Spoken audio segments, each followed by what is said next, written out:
엄청 장난꾸러기였고 막 공부 안 하려고 떼쓰고 그랬다고 하더라고요. 혼자 있었어요. 컴퓨터 만지고 유튜브 보고 기계 같은 거 조립하고. 저는 초등학교 때 굉장히 좀 얌전하고 차분했던 그런 학생이었던 것 같고요.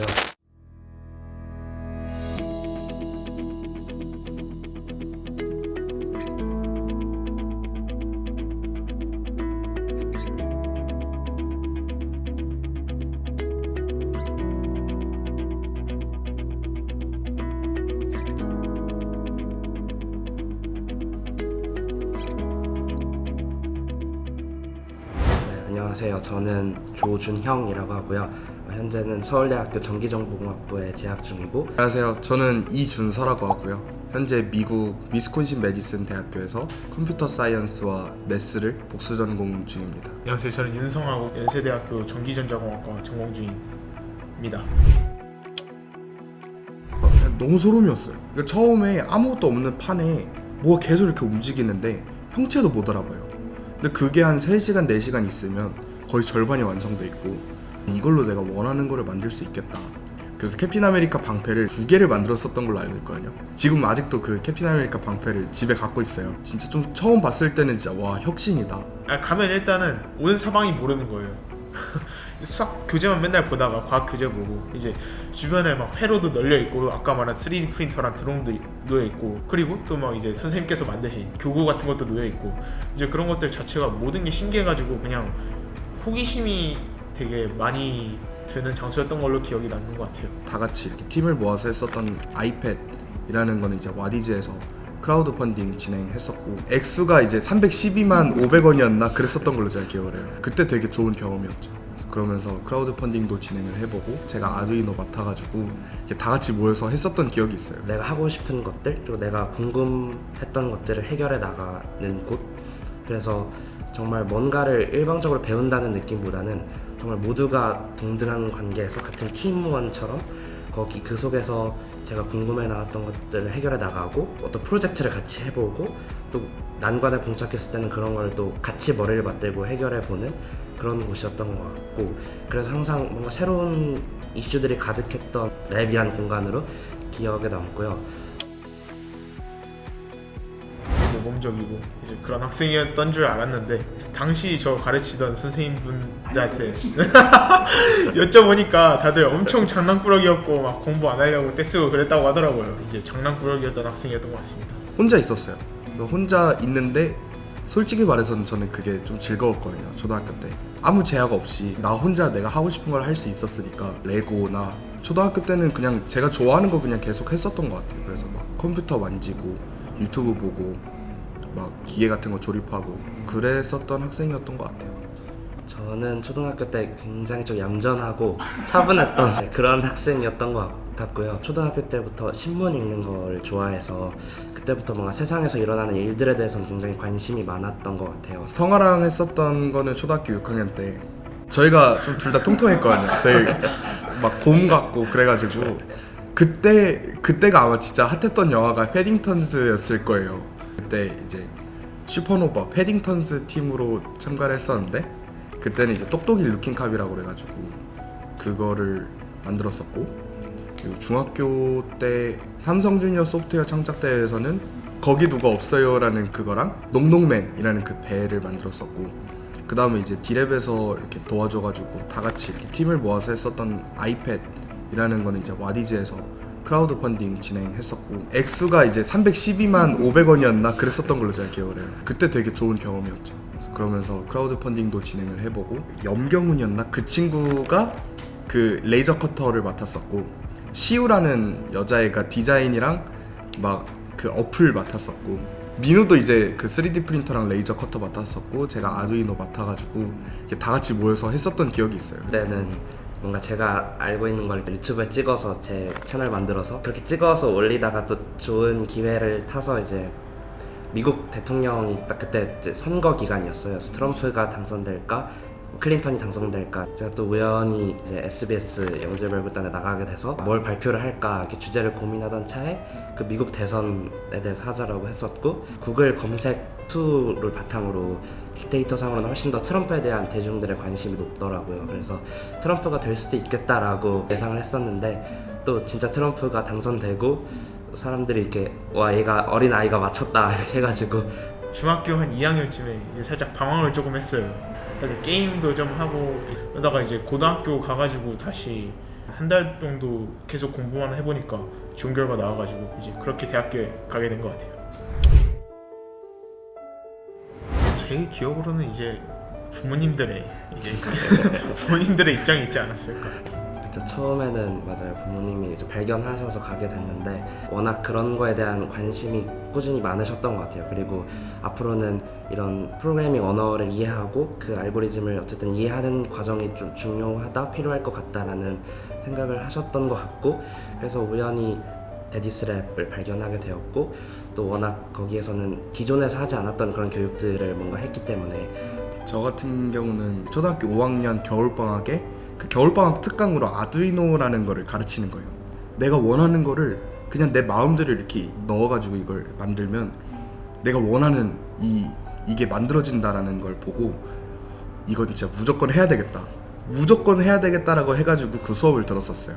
아두이노라는 게 너무 재밌고 코딩이라는 것도 너무 재밌는데 어디서 배울 수 있을까 이러면서 제가 엄마한테 말씀을 드렸어요. 그러면서 데디스랩이라는 곳을 알게 됐고 그래서 이제 갔죠. 그 당시에 그냥 그 드론을 아마 몰랐었을 거예요 그때는. 근데 그 당시 이제 대표님이 거기다가 드론 하나 가지고 계셔가지고 아마 이거 한번 날려볼래 하면서 이제 그렇게 한번 날려봤던 게 그때 드론이 기억에 남아가지고 계속 머릿속에 하나가 박혀있는 것 같아요. 장면이 하늘에 드론 떠있던 장면이 하나 박혀있는 것 같아요. 저는 가장 크게 기억에 남았던 것 중에 하나가 메이커스 데이였었을 거예요. 거기에 스마트 웨더라는 라즈베리 파이를 가지고 지나가면 사람들에게 날씨를 알려주도록 하는 그런 시스템을 만들었었거든요. 그래서 그걸 가지고 그 메이커스 데이에 참여했던 게 가장 크게 기억에 남는 것 같아요. 저는 제가 진짜 고민을 많이 해봤거든요. 그러니까 얘기할 게 너무 많은 거예요. 얘기하고 싶은 게 그냥 사실 저한테는 디랩에 항상 제가 그냥 디랩에 가는 그 날들이 저한테는 되게 특별했기 때문에 어떤 가장 기억에 남는 게 뭘까라고 생각을 해봤는데 메이커스페이스나 아니면 뭐 빈 교실에서 이제 혼자 이렇게 코딩을 하고 있을 때 항상 막히는 부분이 있잖아요. 아니면 그냥 계속 코딩을 하면서 검색을 해보거나 그럴 때 동안 진짜 선생님들이 계속 오시는 거예요. 그냥 옆에 사무실에 계시는 분들이 와가지고 준서 뭐하니 하면서 보고 막 뭐가 안 풀린다 이렇게 하면 갑자기 자기 컴퓨터 이렇게 들고 오고 하드까지 이렇게 들고 와가지고 뭘 보여주시는 거예요. 그 막 하드에 뭐 논문이랑 이런 거 찾아줘가지고 얘 보면 이렇게 해야 된다. 그래서 이거는 이렇게 하면 된다. 이렇게 설명을 해주시고 막 진짜 어쩔 때는 막 선생님 몇 분이 이렇게 오셔가지고 다 같이 막 저 하는 걸 구경하고 있고 이런 기억이 있어요. 근데 그게 저한테는 되게 좋았었던 것 같아요. 그냥 뭔가 나 혼자 하는 게 아니라 내가 하고 있는 거를 이렇게 같이 들어주실 수 있는 분이 있다는 게 그런 게 되게 저한테는 좀 기억에 남는 것 같아요. 전 진짜 좀 소름 돋았었어요. 아직도 기억에 나요. 그 얼티메이커 2 옆에 로봇 그림 박혀 있고 하얀색이었는데 그게 이렇게 4개가 이렇게 한 번에 있었어요. 디랩에. 근데 진짜 너무 소름이었어요. 그러니까 처음에 아무것도 없는 판에 뭐가 계속 이렇게 움직이는데 형체도 못 알아봐요. 근데 그게 한 3시간, 4시간 있으면 거의 절반이 완성돼 있고 또 나중에 가보면 이게 완성이 돼가지고 그게 색칠까지 다 돼 있는 거예요. 그러니까 색칠을 다 해주셔가지고 그게 진짜 좀 소름이었죠. 왜냐면 내가 이걸 다 이렇게 만들어가지고 이렇게 3D 프린터에다 그걸 집어넣으면 그게 하루 만에 이렇게 완성이 되는 거니까 와 이걸로 내가 원하는 거를 만들 수 있겠다 해가지고 제가 만들었었던 게 기억에 남는 게 캡틴 아메리카 방패. 제가 그걸 진짜 좋아했거든요. 진짜 좀 처음 봤을 때는 진짜 와 혁신이다. 그 당시만 했어도 3D 프린터가 너무 신기한 거였고 막 진짜 어디 공상과 그런 영화에서만 볼 법한 거였는데 뭔가 그걸로 진짜 실제 출력된다는 게 너무 신기했고 그래서 제가 맨날 디랩에 가면 항상 그 파일을 USB에 넣어갔어요. 그래서 꼭 가면 수업 시작하기 전에 3D 프린터 꼽아놓고 또 끝나면 받아가고 현대차 로고 이런 것도 뽑고 막 애플 로고 이런 것도 제가 뽑았었던 것 같고 부르즈 칼리파 뭐 이런 건축물도 막 3D 프린터로 뽑아봤던 것 같고 사실 디랩을 보고 저도 그런 랩 혹은 뭐 그런 회사를 하나 만들고 싶다 해서 제 이름을 붙여서 Advanced Smart Device Lab이라고 해서 ASD 랩이라고 막 랩을 만들고 저도 3D 프린터가 그 당시에 처음 봤을 때 되게 많이 인상적이었는데 책에서 봐오던 그냥 그런 세상이 올 수도 있다라는 거 정도로만 생각했었는데 실제로 눈앞에 이제 만드는 것 자체를 할 수 있는 기회가 있다는 게 좀 신기했고 3D 프린터에 되게 많은 관심을 갖게 되는 계기였던 것 같아요. 사실 원래는 정말 막연하게 이런 IT, 소프트웨어 이런 거에 관심은 있었는데 사실 D랩에서 하는 이런 여러 프로젝트나 그런 것들을 계기로 좀 더 구체화시킬 수 있었던 것 같아요. 그러니까 뭔가 직접 만들어 보거나 아니면 어떤 불편함을 이런 3D 프린터나 아두이노나 이런 코딩을 통해서 해결해 보고 또 그것이 또 다른 사람들에게 가서 또 좋은 영향력을 발휘할 수 있구나를 보면서 조금 더 그걸 꿈을 구체화시킬 수 있었던 것 같고요. 그런 진로가 사실 명확하지 않으면 이런 진로로 갔다가 이런 진로로 갔다가 갈팡질팡하면서 많이 고민을 하기도 하거든요. 그리고 또 대한민국 입시 제도상 그런 진로가 명확하게 또 없었을 때는 수시를 했을 때 사실 그렇게 좋은 결과가 나오기 쉽지는 않고 중고등학교 진학하면서 그런 진로를 좀 일찍 다른 친구들보다는 확립할 수 있었던 게 저는 좋았던 것 같고 그때 아두이노를 가르쳐 주신 선생님과 정말 하나의 팀을 형성한 것처럼 자율주행 자동차 하나를 가지고 조립을 해서 자율 주차도 해보고 뭐 라인 트레이싱도 해보고 뭐 빛 따라가는 것도 해보고 뭐 자율주행, 뭐 크루즈 컨트롤 이렇게 정말 많은 걸 테스트하면서 실험을 해봤던 것 같아요. 그래서 그런 경험도 나중에 뭐 제가 고등학교 가서 동아리를 꾸려서 하거나 혹은 그런 분야의 진로에 대해서 관심을 가지게 된 계기나 여러모로 영향이 많이 있었던 것 같습니다. D랩을 알게 돼서 그러니까 D랩에 들어오고 나서 제가 딱 그 진로를 정했다라고 해도 무방할 정도로 사실 그 전에는 이제 프로그래밍에 대한 걸 몰랐으니까 D랩에 와서 프로그래밍을 좀 더 제대로 배우고 프로그래밍의 재미를 알게 된 후에 저는 진짜 중학교 때부터 그냥 확정을 하고 살았던 것 같아요. 나는 컴공과 갈래. 나는 컴퓨터 관련된 대학교 과로 진학하고 싶다라고 딱 D랩에서 프로그래밍을 배우고 나서 그때부터는 진짜 나는 프로그래밍을 해야 되겠다. 이렇게 나를 즐겁게 해주는 건 없었다 라고 느꼈었던 것 같아요. 그래서 사실 저는 남들보다 되게 빨리 제가 뭘 하고 싶은지를 알았잖아요.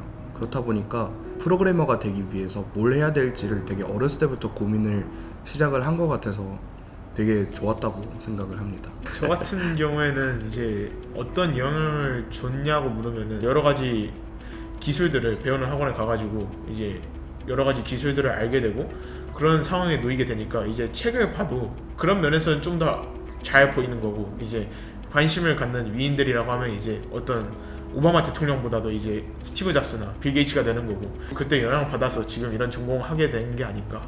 그리고 앞으로 제가 뭔가 하고 싶다 해도 확실히 이런 쪽으로 하고 싶다라는 생각이 드는 것 같더라고요.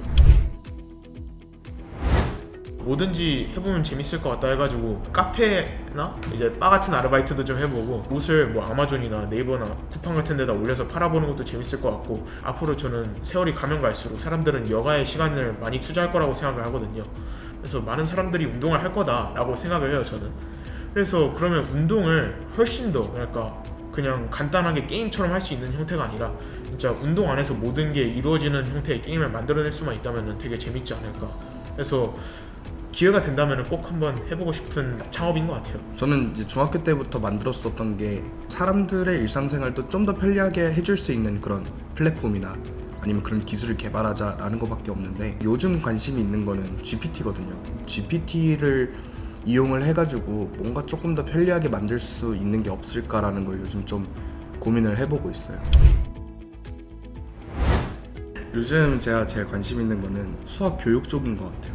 요즘 좀 교재를 만들거든요. 막 미분적분화 1, 2 뭐 처음 접하는 사람들도 어렵지 않게 조금 더 쉽고 간편하게 수학을 공부했으면 좋겠다라는 생각이 좀 요즘 큰 것 같아요. 그래서 그 교재 만들고 이런 거에 되게 시간을 많이 쓰는 것 같고 저는 첫 번째는 음악이고요. 두 번째는 글쓰기인데 첫 번째 음악은 제가 AI의 도움을 받아서 그 위에 뭐 몇 가지 멜로디나 몇 가지 악기 정도만 올리니까 그래도 꽤 들을만한 또 새로운 음악이 그렇게 신기하게 나오는 걸 보고 요즘은 또 그런 분야에도 관심이 있게 된 것 같아요. 두 번째로는 이제 글쓰기인데 미래의 또 기술 변화나 트렌드나 또 그런 기술 발전이나 이런 거에 대해서 좀 엮어서 사람들에게 좀 알기 쉽게 설명해주는 글로 써서 책을 출판하고 싶다 이런 생각도 드는 것 같습니다. 아 사실 이제 저는 소개팅에 제일 관심이 많은데 여기 둘 너무 진지한 내용에 대해서 관심이 많아가지고 저는 최근에 MIT에서 어떤 로봇을 만들어가지고 스탠포드에서 만들었다. 네, 그 학교에서 막 로봇이 휴지가 어디 있는지 인식을 하고 뭐 어디에 커피가 흘러 있는지 확인해가지고 그 휴지를 이제 뜯고 그걸로 막 그 커피를 닦는 그런 과정들도 돼 있고 그런 로봇을 단가를 보니까 또 되게 높더라고요. 4,200만 원 정도 이제 한다고 써져 있었는데 이제 그런 것도 어떻게 보면 또 3D 프린터로 되게 싸게 만들 방법이 있지 않을까 그런 생각도 해보고 여러 가지 아이디어들에 대해서 많이 생각하고 있는 것 같아요. 이게 진짜 신기한 게 제가 기억에 남는 게 저는 고등학교 때 제 그 웹사이트를 만들었었거든요. 거기에다가 나의 10대, 나의 20대, 나의 30대, 나의 40대 그리고 그 이후 이런 거에 대해서 적어놨었어요. 20대에다가 저는 대학교를 미국으로 진학을 할 거예요 라고 그렇게 적어놨었어요. 근데 그걸 아예 까먹고 있다가 제가 대학교를 미국으로 간 다음에 오랜만에 웹사이트를 들어가 보니까 거기 20대에 그렇게 적혀 있는 거예요. 그래서 그걸 보고도 이제 어머님이랑 얘기를 많이 했거든요. 내가 진짜 말한 대로 이런 식으로 이렇게 흘러가는구나. 거기에 제가 30대인가 40대에다가 어떤 얘기를 적어놨었냐면 재단을 설립해가지고 이렇게 사람들을 가르치고 사람들을 도와줄 거예요 이런 얘기를 했었어요. 항상 만들어왔던 그런 프로그램들처럼 그냥 사람들을 도와주는 거를 이렇게 만들어서 좀 사람들의 일상을 좀 더 편리하게 만들 수 있었으면 좋겠어요. 그렇게 사람들을 도와주고 싶어요. 창업을 해서 열심히 돈을 벌고 많은 돈을 만약에 벌게 된다면은 이제 개발도상국에 가가지고 그냥 없던 인프라도 좀 만들고 해서 거기서 이제 많은 사람들한테 최대한 많은 걸 가르쳐주고 제가 가르쳤던 학생들이 이제 뭔가 하나하나 이뤄내는 것을 보면서 그렇게 살면은 되게 행복하게 죽을 수 있지 않을까. 저는 이번에 또 인상 깊었던 캐치프레이즈 중에 하나가 AI for all 이었거든요. 모두를 위한 AI 그리고 모두를 위한 기술 그런 것들을 이제 많은 기업들에서도 강조를 하고 있던데 뭐 앞으로 과학기술을 개발해 나가는 과학기술인으로서 항상 기술 개발할 때 소외되는 사람들이 없도록 또 그런 소외되는 사람들을 오히려 적극적으로 도울 수 있도록 모두를 위한 기술을 개발해 나가는 그런 의식을 또 갖고 있는 게 중요하지 않나라는 생각이 듭니다. 저한테 디랩은 그냥 새로운 것들이 가득한 곳이었던 것 같아요. 주변에 막 회로도 널려 있고 아까 말한 3D 프린터랑 드론도 놓여 있고 선생님께서 만드신 교구 같은 것도 놓여 있고 이제 그런 것들 자체가 모든 게 신기해가지고 그냥 호기심이 되게 많이 드는 장소였던 걸로 기억이 남는 것 같아요. 저에게 디랩이란 진짜 되게 중요한 곳인 것 같아요. 초등학교 6학년 때부터 고등학생 때까지 계속 거의 매주 빠짐없이 다녔었던 곳이었고 제가 지금 이 자리에 있게 한 것도 사실은 디랩 덕분이라고 해도 저는 사실 진짜 그게 맞는 것 같거든요. 디랩에서 되게 많이 배웠고 그걸 통해서 제 꿈을 찾았고 그래서 제가 지금 여기까지 와 있고 살짝 가족 같기도 해요. 그러니까 제 집 같기도 해요. 다른 학원들은 가기 싫어도 항상 디랩은 너무 가고 싶어서 그날만 기다렸었거든요. 그리고 오면 막 쌤들한테 막 물어보고 아두이노 물어보고 라즈베리파이 물어보고 막 스크래치도 물어보고 라이노 써가지고 막 3D 프린팅 이런 거 하는데 막 그런 거 옆에서 막 구경하고 있고 정말 너무 재밌었어요. 살짝 놀이터 같은 그런 느낌이었죠. 저에게 디랩은 그냥 말 그대로 랩이었던 것 같아요. 그러니까 뭐 학원의 개념이 아니고 정말 와서 내가 하고 싶은 것들 그리고 내가 궁금했던 것들을 해결해 나가는 곳.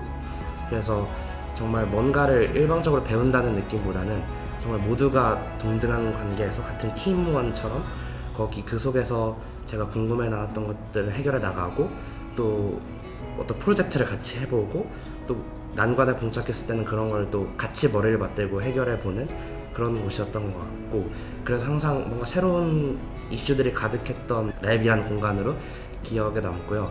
또 제가 항상 교실 안에서 뭔가를 배우는 게 아니라 그때 준서 형아랑 스마트 카트를 만들어 보자라고 했던 아이디어를 냈던 것 같은데 단순히 그 메이커 스페이스 안에서 만드는 걸 넘어서서 그때 진짜 선생님과 함께 마트를 또 가봤거든요. 그래서 카트를 끌면서 또 뭐가 불편할까 이런 것도 같이 고민해보고 그래서 정말 그 교실을 넘어선 또 그 메이커 스페이스를 넘어선 정말 그 세상과도 교감을 하면서 아이디어를 찾아내고 또 구체화시켜 나가고 또 새로운 기구들을 경험해보고 하는 그런 말 그대로 랩이라는 공간이었던 것 같습니다.